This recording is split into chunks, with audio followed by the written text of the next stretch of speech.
Today, I want to talk about power, and in particular, I want to talk about personal power, so not systemic power or organizational power. Now, some of you already have power, right?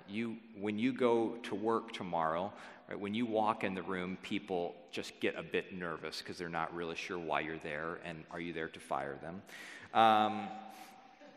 Others of you feel as if you have absolutely no power at all, but there will be a day in your life when you will all of a sudden wake up and realize, you will look around the room, and you will realize that you're the most powerful person in the room.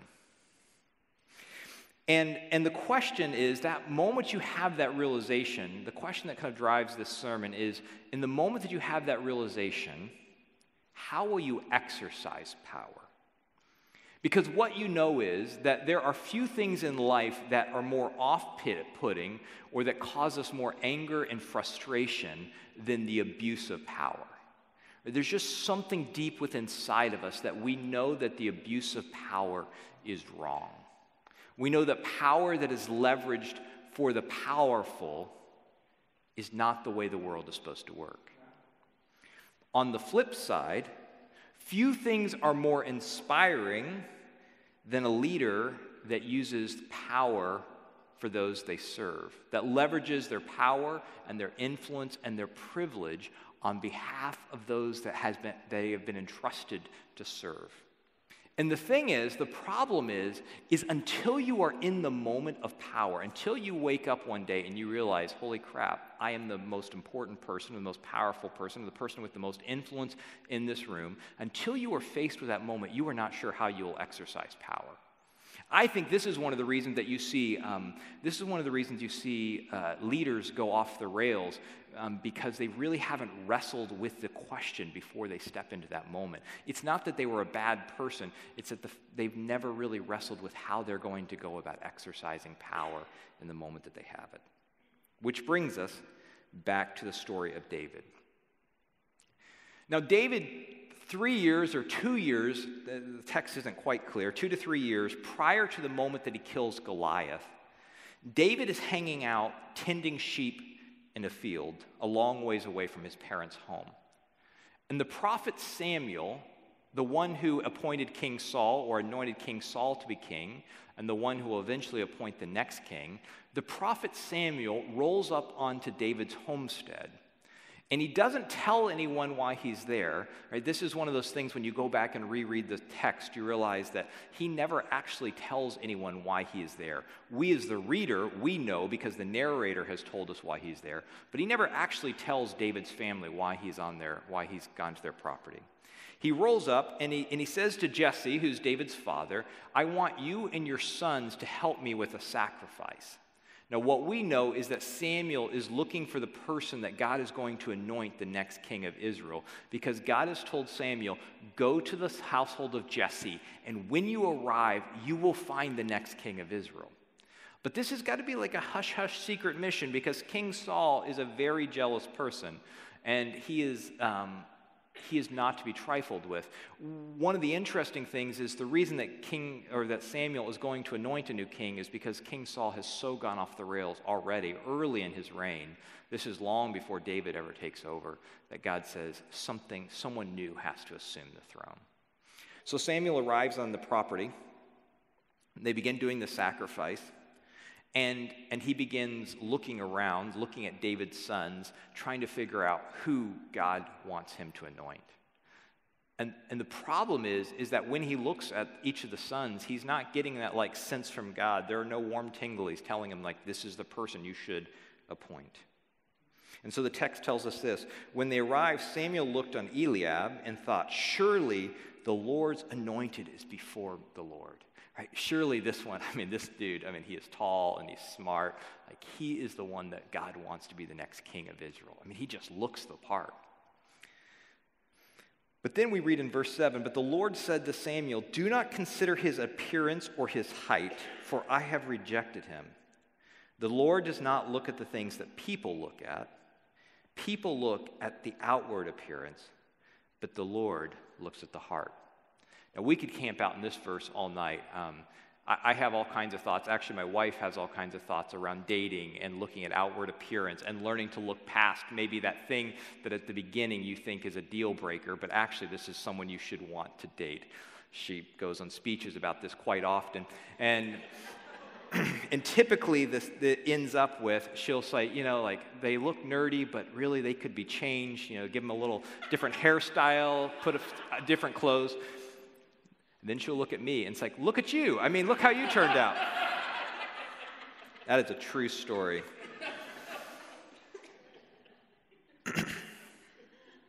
Verse 11. So he asked Jesse, "Are these all the sons you have?" "There is still the youngest," Jesse answered. "He is tending sheep." Yeah, there is one other, but he is 12 years old and he is in a field a long ways away. Clearly, he's not the person you want. And Samuel said, "Send for him. We will not sit down until he arrives." And when David shows up, he smells like sheep. He is 12 years old. He looks like what a 12-year-old boy looks like. And in that moment, Samuel knows that this is the one that he should anoint. So verse 12. So he sent for him and had him brought in. And he was glowing with health and had a fine appearance and handsome features. Which, just as a side note, I think it's really interesting that in verse 7, it says outward appearance doesn't matter. In verse 12, it tells us he's a good-looking dude. Anyway, that's not the point. Then the Lord said, "Rise and anoint him. This is the one." Now, the question that the text doesn't answer, and the question that I have is, does David even know at age 12 what he's being appointed or being anointed to do? I don't think he does. Like, it doesn't seem that when he goes in with his care package that he takes to the front lines to help his brother, that he had an understanding that he would be the next king of Israel. But at some point on his journey, I think David has a realization that there is a calling, there is a vocation on his life. Even if he doesn't fully understand what that vocation or what that destiny is, God has something unique and something special for him to do. 18 months later, or 2 years later, David kills Goliath. And overnight, he goes from being a nobody shepherd boy to one of the most important and popular people in all the kingdom. He marries the king's daughter. He is best friends with the king's son, who is the heir apparent to the throne. He is the most popular celebrity in the entire land. But even in spite of David's fame, there is a humility about him. He understands that he comes from no place and nowhere. Or nowhere and from nobody and from nowhere. 1 Samuel 18:18, he says, "Who am I and what is my family or my clan in Israel that I should become the king's son-in-law?" So this is well after he has already been anointed to be the next king. This is after he's already become quite famous. This is after he's killed Goliath. There's just like, who am I to even marry into the king's family? Like, there's a humility to David's life. What David knows is that whatever this calling is, whatever this vocation is, whatever the destiny that he has been given, it's not about him. It's about God's way and God's timing. And during the midst of all this, so after this period where David has this immense popularity and finds himself at the center of power, then for the next 8 years, David is a fugitive running in the desert. And during the period where he is a fugitive running in the desert, he makes a number of bad choices. And one of the things I noticed is that David seems to grow in character during the time in the desert.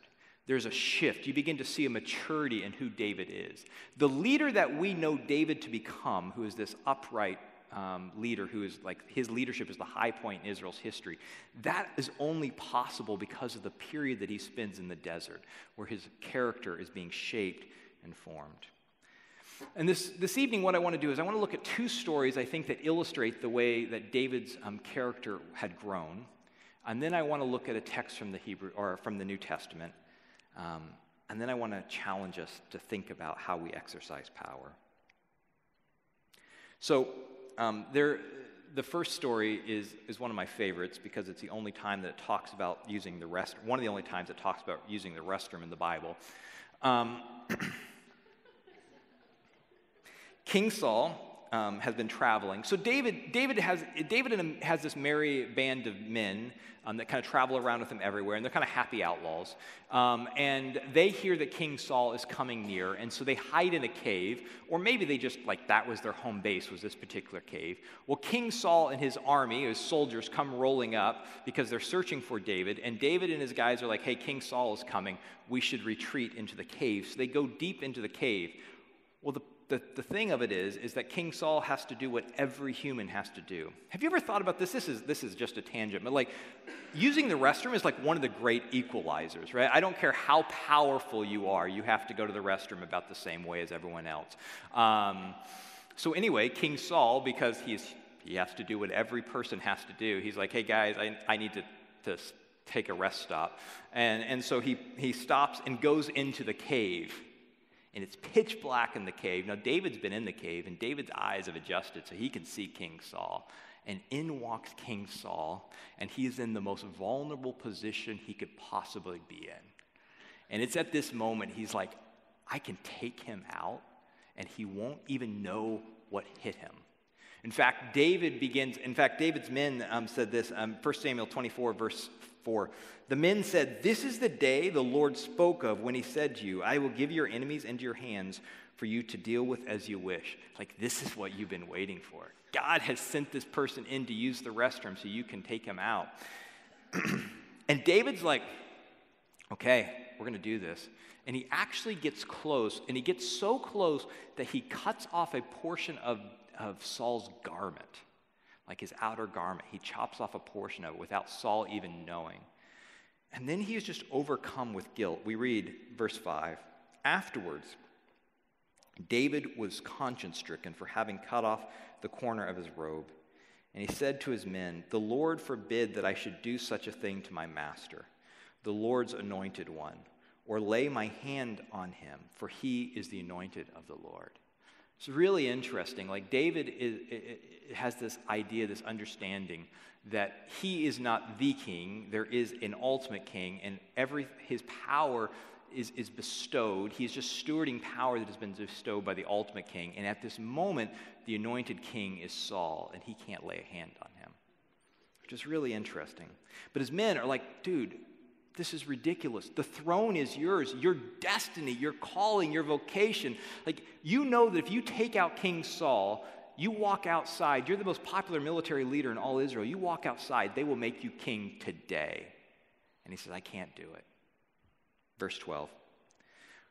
Well, first, so David decides not to kill him. He tells his men why he's not going to kill him. And then maybe there's just a bit of mischievousness in David, because he then walks once King Saul has left and has mounted his horse, he walks to the mouth of the cave. And it's like, oh, King Saul, yoo-hoo. And then he says, may the Lord judge between you and me, and may the Lord avenge the wrongs you have done to me, but my hand will not touch you. As the old saying goes, from evildoers comes evil deeds, so my hand will not touch you. He's like, look, King Saul, you have wronged me. You have done wrong. You are not leading well. This is not my place to take you out. God will bring about God's purposes in God's timing and in God's will. And David made a decision somewhere along the way in that wilderness that he wasn't going to try to short-circuit God's plan anymore, because what he realized is when he tried to leap ahead, when he tried to do it in his way, when he tried to short-circuit God's plans, people got killed. People died.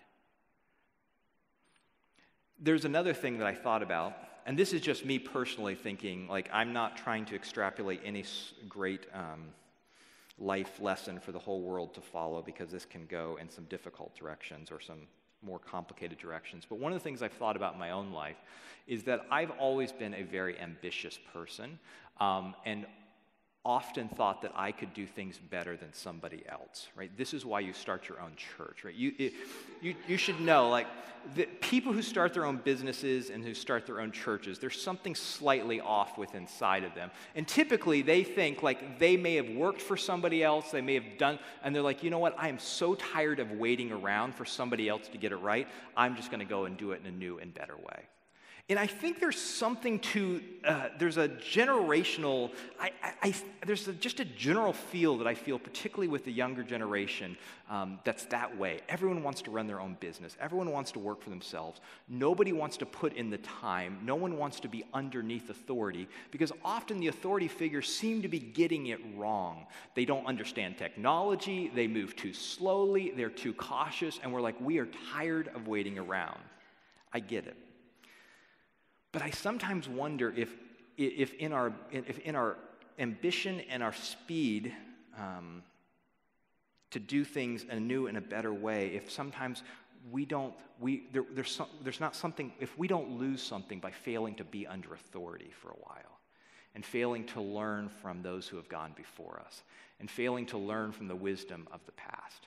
And I just, that's something in my own life that I realized, I hated being under authority. And there's something we can be gained for spending time under someone else's authority. Now, there will be a time, often, when God will call us out to do something different. And it may be 10 times better. And you may be right that you were way more capable than the person that you were serving under. But that doesn't mean there's not something for you to learn during that period in time. That's just free. That's not even related to the sermon today, but I thought about that as I was reading this story.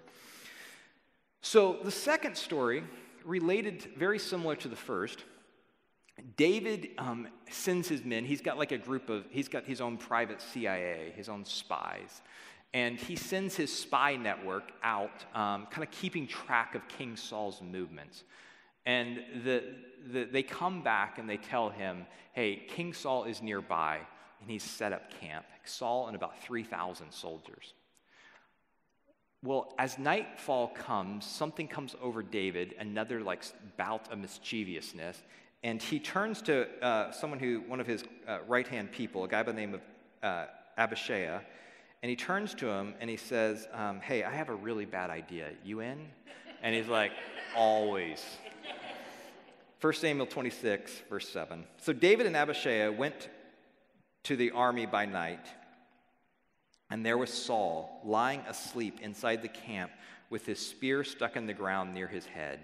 Abner, who was King Saul's chief bodyguard, and the soldiers were lying around him. Saul is out like a log, and so is his chief bodyguard, and David and Abishai walk straight into the camp and walk up to King Saul, and there is his spear. It is so easy. Pick the spear up, one thrust, he's out. And Abishai once again says to David, today God has delivered your enemy into your hands. No, maybe the time in the cave wasn't it, but this is it. David, this is your rightful place. This man is making your life terrible. He is an unjust king. Just get it done, and you will be the king of Israel. In fact, and then I think probably David's hesitant, so then Abishai says, now let me pin him to the ground with one thrust of the spear. You can keep the blood off your hands. I won't even strike him twice. He won't know what hit him. He won't suffer. But David said to Abishai, don't destroy him. Who can lay a hand on the Lord's anointed and be guiltless? The Lord himself will strike him, or his time will come and he will die, or he will go into battle and perish. David said, this is not my battle to fight. I am not going to short circuit God's plans. I'm going to trust God to do God's plan and God's way. But the Lord forbid that I should lay a hand on the Lord's anointed. David refused to replace what God had put in place. He said, look, I'm not going to get ahead of God's time. I'm going to trust that God is going to work things out. There's a calling on my life. There's an anointing on my life. There's a vocation that I know that I've been called to do, but I don't want to get ahead of God. There's tons more to the story. You should go and read it. It's a phenomenal story. But skipping ahead, King Saul is eventually killed by the Philistines, and so is his son Jonathan. And it opens up the way for David to assume the throne. The problem is that once David goes to assume the throne, he becomes king of Judah. So in Israel, there are 12 tribes. Judah is the most prominent tribe, best that I can tell.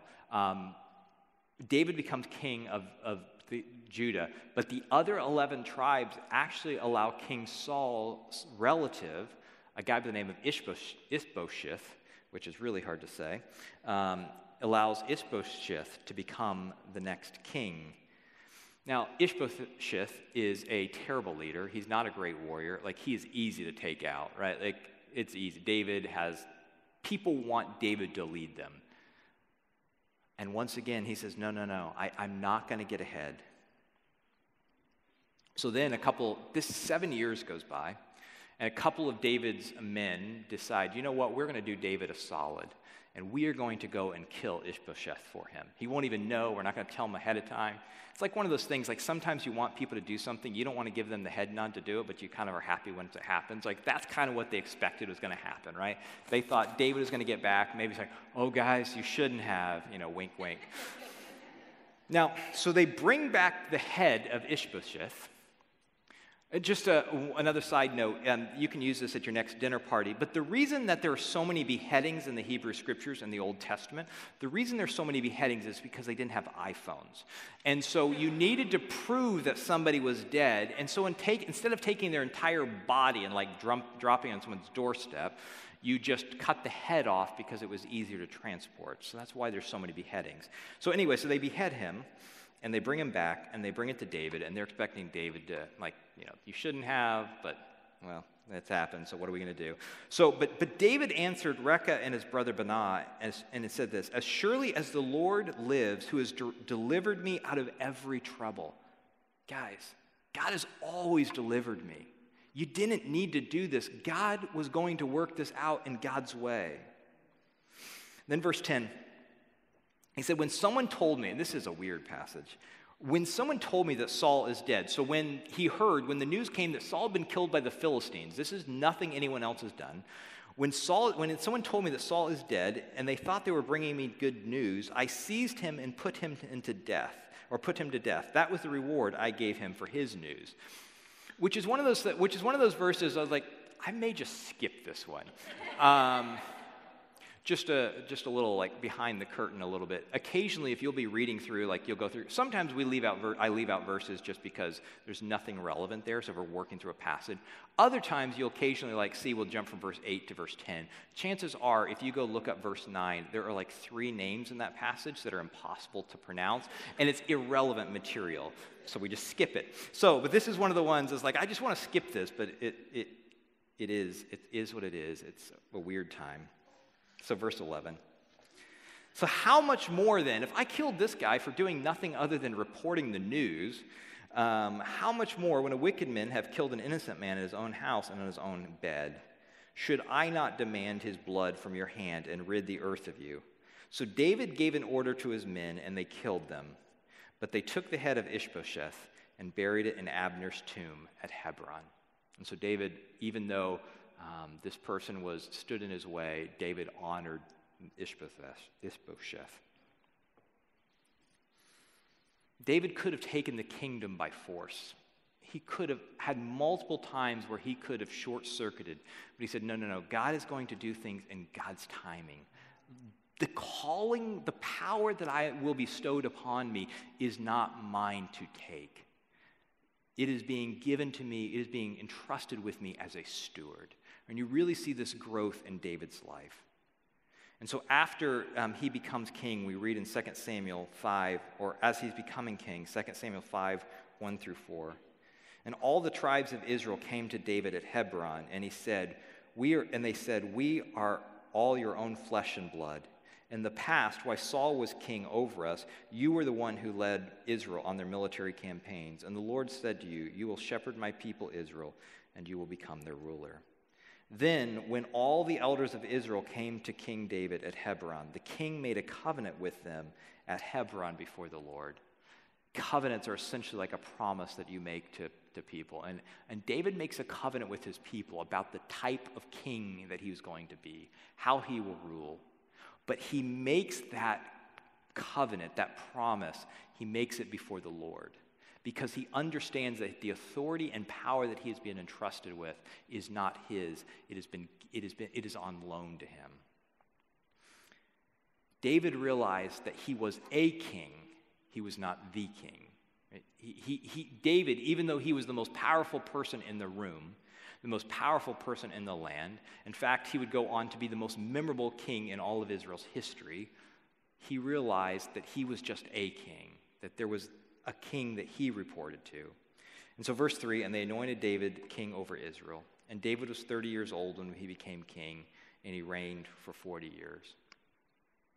And there are two things I think that David learns in the period from when he is first anointed, when he is 12 years old or 13 years old, to when he becomes king.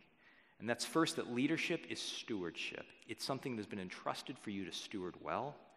And the second is that even kings are accountable. Even kings are accountable to someone else. Now, what I think is so cool is this.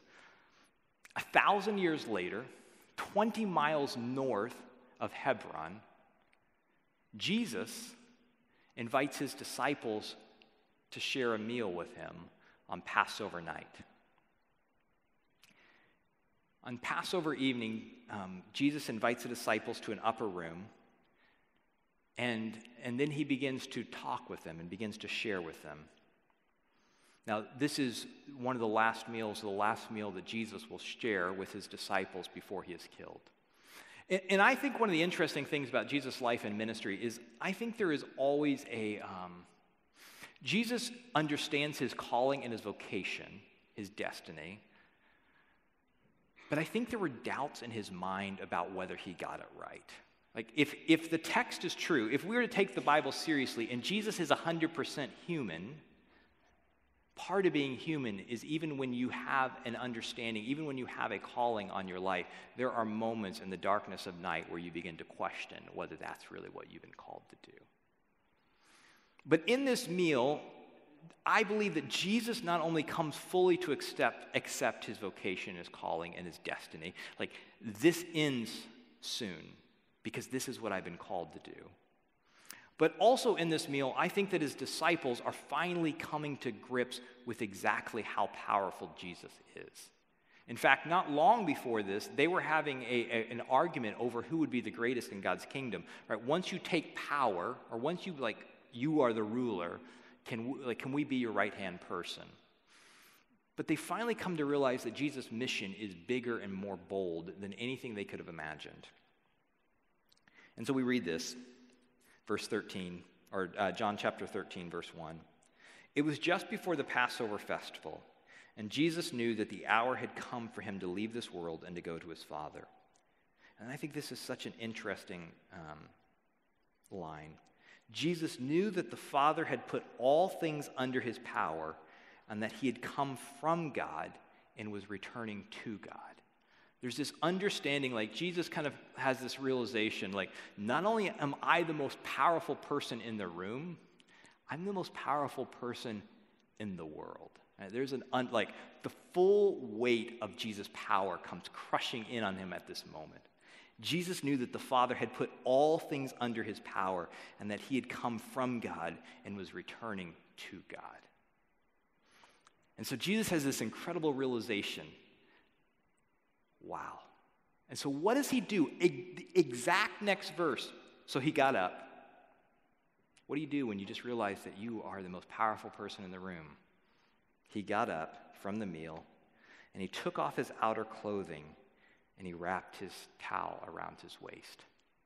In that moment, his disciples realize what he is up to, and they're like, no. You are not going to take the role of a servant. We have people to do this. It's just hit him like a ton of bricks, the power that he has. And the first thing he does is he puts a towel around his waist.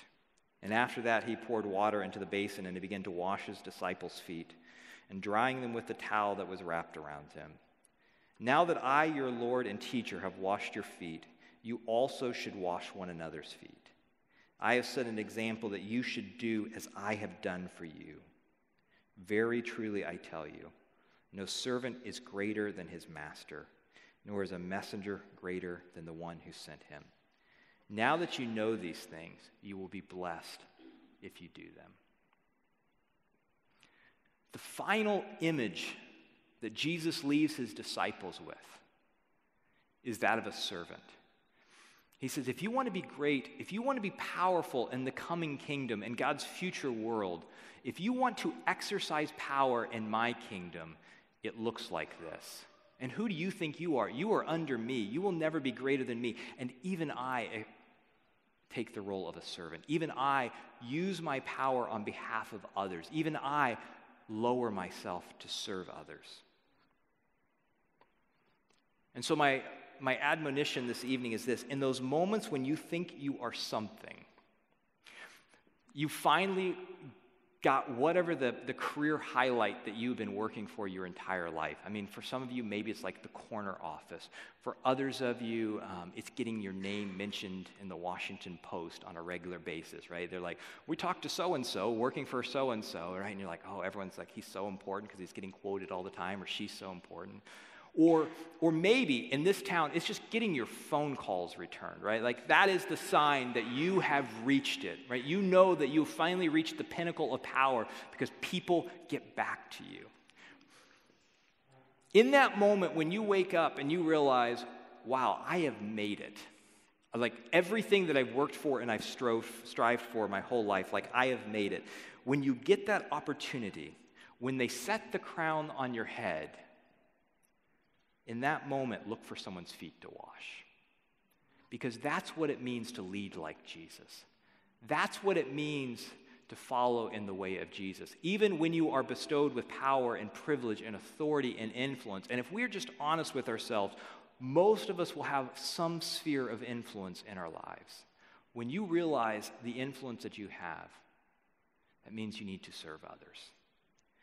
In that moment, you need to look for someone's feet to wash.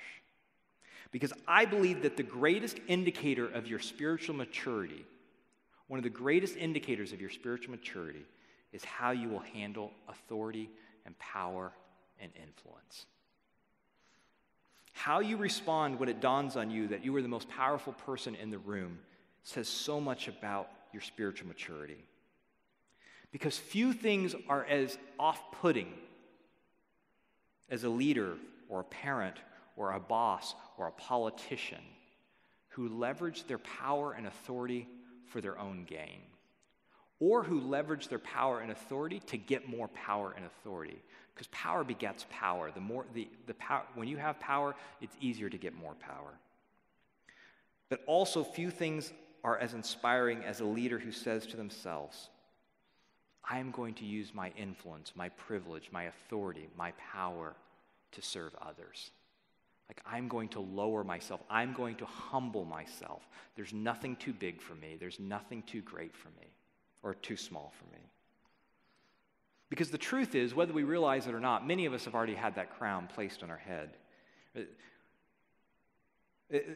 It could be in your work. It could be as a father or a mother, a husband, a wife, a business owner, a manager, captain of a sports team, right? It can be a million things. There's some sphere of influence you have been given in your life. And we would do well to embrace the model that we see dimly in David, right? When we look at David, we see glimpses of what great leadership looks like. We see glimpses, but then we fully see it revealed in the person of Jesus. Jesus shows us what it looks like to steward power well. And when you're the most powerful person in the room, leverage your power for the benefit of everyone else in that room. Jesus says it this way, or Mark chapter 10, verse 45 says it this way: For the Son of Man did not come to be served, but to serve and to give his life as a ransom for many. And so my challenge this evening is that moment in your life when you wake up and realize, I have a lot of influence, I have a lot of authority, I have power. In that moment, begin to ask yourself, whose feet can I wash? Who can I serve with what has been entrusted to me? And there's something so inspiring, particularly at this moment in time in our world where we are hungry to see good leadership. There's something so powerful about seeing someone steward their influence on behalf of others. And I think by doing that, we put Jesus on display. Let's pray.